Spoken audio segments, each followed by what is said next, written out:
Ce tutoriel est une extension du patron Lila. C'est un bourgeon qui permet de transformer la robe chemise d'origine en chemisette. Dans cette version, je vous montre également comment supprimer tous les surjets pour de jolies finitions à l'intérieur. On la monte ensemble, pas à pas.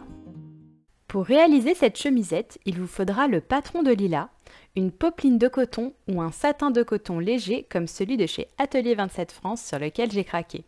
Vous aurez également besoin de thermocollants et de 9 boutons d'environ 10 mm de diamètre. Nous allons utiliser toutes les pièces du patron excepté la pièce 4, soit la jupe. Dans un premier temps, nous allons légèrement modifier certaines pièces. Sur le haut du devant, ajoutez 20 cm en bas en prolongeant le milieu devant. Puis retracez le bas en perpendiculaire jusqu'à rejoindre le dessous de bras. La ligne côté est donc parallèle au milieu devant.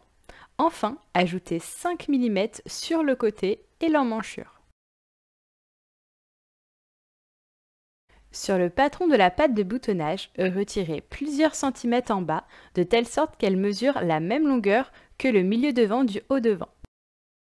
Sur le haut dos, ajoutez 20 cm en bas en prolongeant le milieu dos. Puis retracez le bas en perpendiculaire jusqu'à rejoindre le dessous de bras. La ligne côté est donc parallèle au milieu dos. Enfin, ajoutez 5 mm sur le côté et l'emmanchure. Sur l'empiècement, ajoutez 5 mm sur l'emmanchure et découpez la pièce 2 fois au pli. Enfin, sur la manche, ajoutez 5 mm sur les côtés et sur l'emmanchure. Tout d'abord, nous allons former les poches. Pliez le haut de chaque poche de 7 mm sur l'envers, puis pliez une deuxième fois au niveau des crans de montage. Piquez à 7 mm du bord en faisant 3 points d'arrêt au début et à la fin de chaque couture. Puis, pliez le tour de chaque poche de 7 mm sur l'envers. Pour cette étape, vous pouvez vous aider en réalisant un gabarit.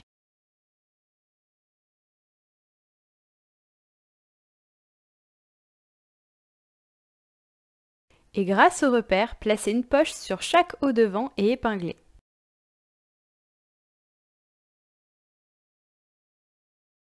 Piquez tout le tour sauf le haut de la poche à 2 mm du bord en faisant 3 points d'arrêt au début et à la fin de chaque couture.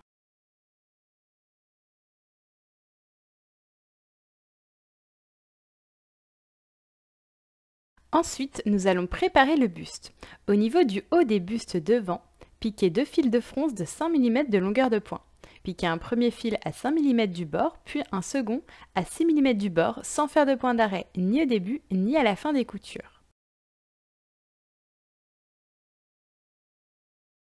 Tirez les 2 fils arrière de fronce afin de froncer le haut des bustes devant jusqu'à la longueur du haut de l'empiècement. Placez l'endroit d'un premier empiècement contre l'endroit du buste devant. Puis placez l'endroit du second empiècement tout en dessous contre l'envers du buste devant et épinglez.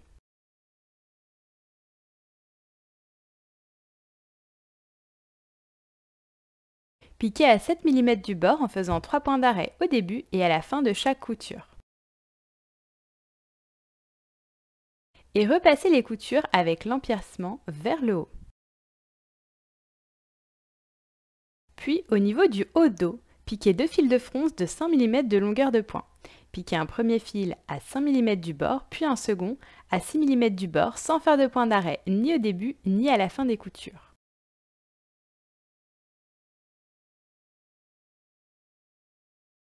Tirez les 2 fils arrière de fronce afin de froncer le haut du buste dos jusqu'à la longueur du bas de l'empiècement.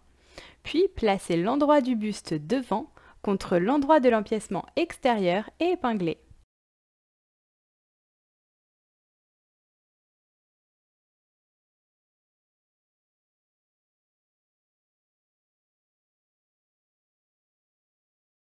Piquez un fil de bâti à 5 mm du bord.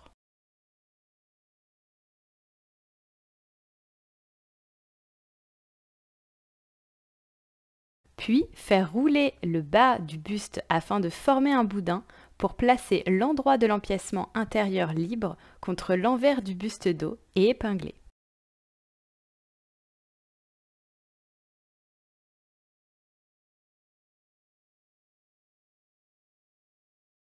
Piquez à 7 mm du bord juste après le fil de bâti en faisant 3 points d'arrêt au début et à la fin de la couture.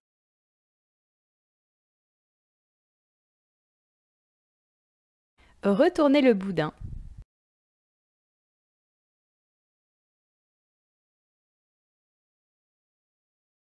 Et repassez les coutures.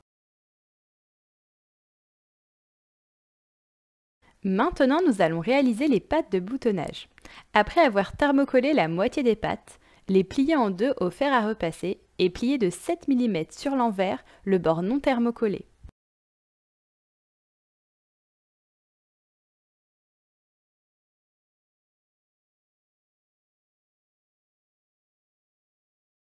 Au niveau des milieux devants, placez l'endroit thermocollé des pattes de boutonnage contre l'endroit des devants et épinglez.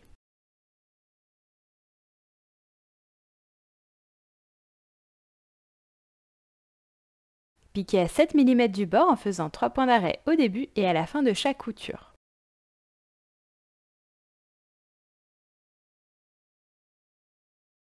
Repassez les coutures vers les pattes, puis rabattre les demi-pattes avec le bord plié sur l'envers.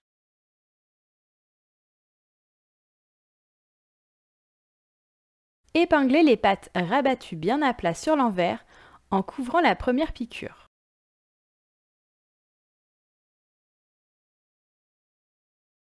Et sur l'endroit, piquez à 2 cm du bord en faisant 3 points d'arrêt au début et à la fin de chaque couture.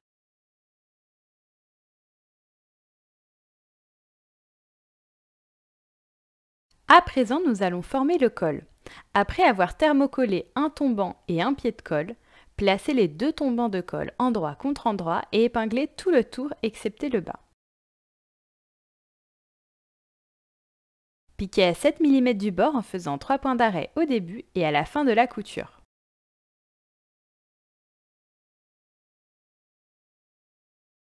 Crantez les angles, retournez le tombant de colle et le repassez. Puis, placez le dessous du tombant de colle contre l'endroit du pied de colle non thermocollé et par-dessus, placez l'endroit du pied de colle thermocollé contre le dessus du tombant de colle et épinglez. Piquez à 7 mm du bord en faisant 3 points d'arrêt au début et à la fin de la couture. Crantez, retournez et repassez le col. Puis, au niveau de l'encolure, positionnez l'endroit du pied de colle thermocollé contre l'endroit du buste et épinglez.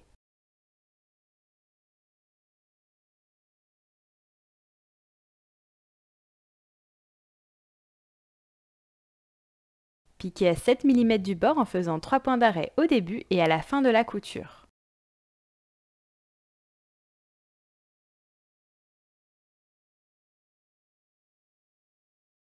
Repassez la couture vers le col et pliez le bord franc du pied de colle non thermocollé de 7 mm vers l'intérieur en repassant.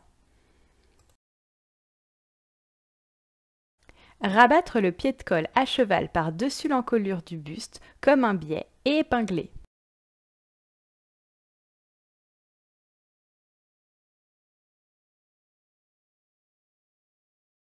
Et sur l'endroit du pied de colle extérieur, piquez à 2 mm de la première couture en faisant 3 points d'arrêt au début et à la fin de la couture.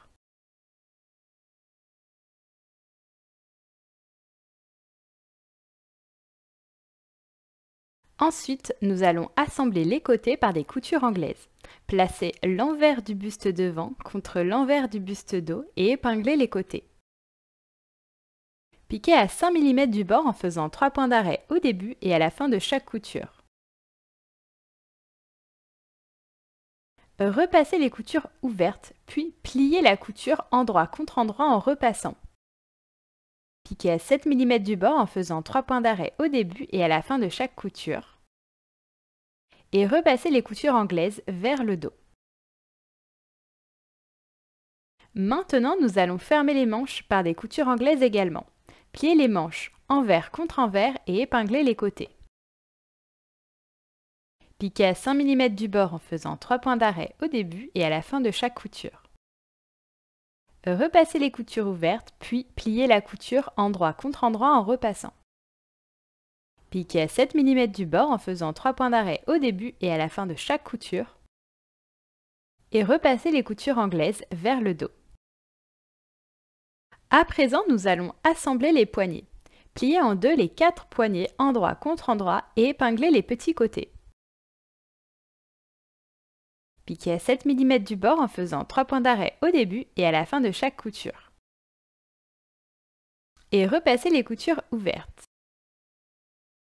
Puis, placez l'endroit des poignets thermocollés contre l'endroit des poignets non thermocollés et épinglez le bas. Piquez tout le tour à 7 mm du bord en faisant 3 points d'arrêt au début et à la fin de chaque couture. Repassez les coutures ouvertes, puis pliez les coutures envers contre envers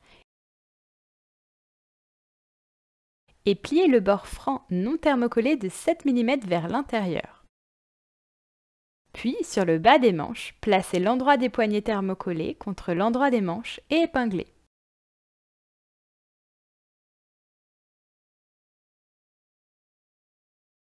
Piquez tout le tour à 7 mm du bord en faisant 3 points d'arrêt au début et à la fin de chaque couture.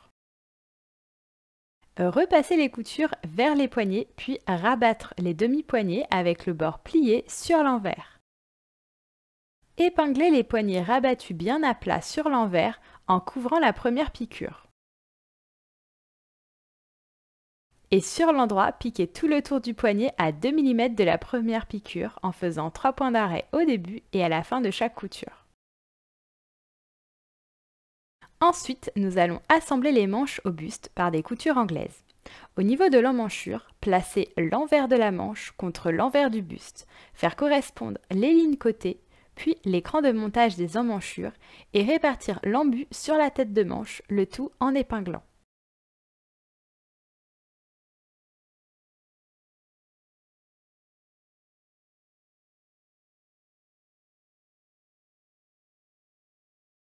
Piquez à 5 mm du bord en faisant 3 points d'arrêt au début et à la fin de chaque couture.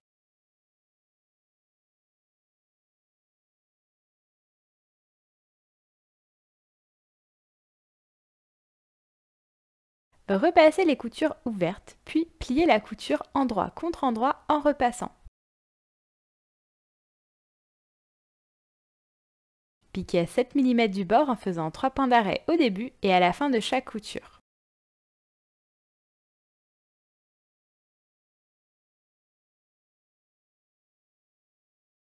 Et repassez les coutures anglaises vers le buste.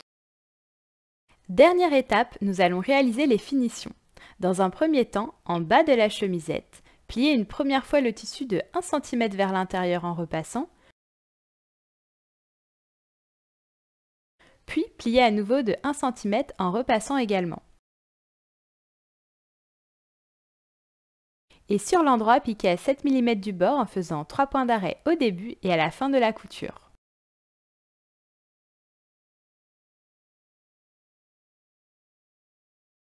Puis, sur la patte de boutonnage droite, grâce au repère de placement et à l'aide du programme de votre machine à coudre, réalisez les 9 boutonnières de 12 mm. Et en symétrie aux boutonnières, sur la patte de boutonnage de gauche, fixez les 9 boutons de 10 mm. Et voici, votre chemisette lilas est prête. À bientôt!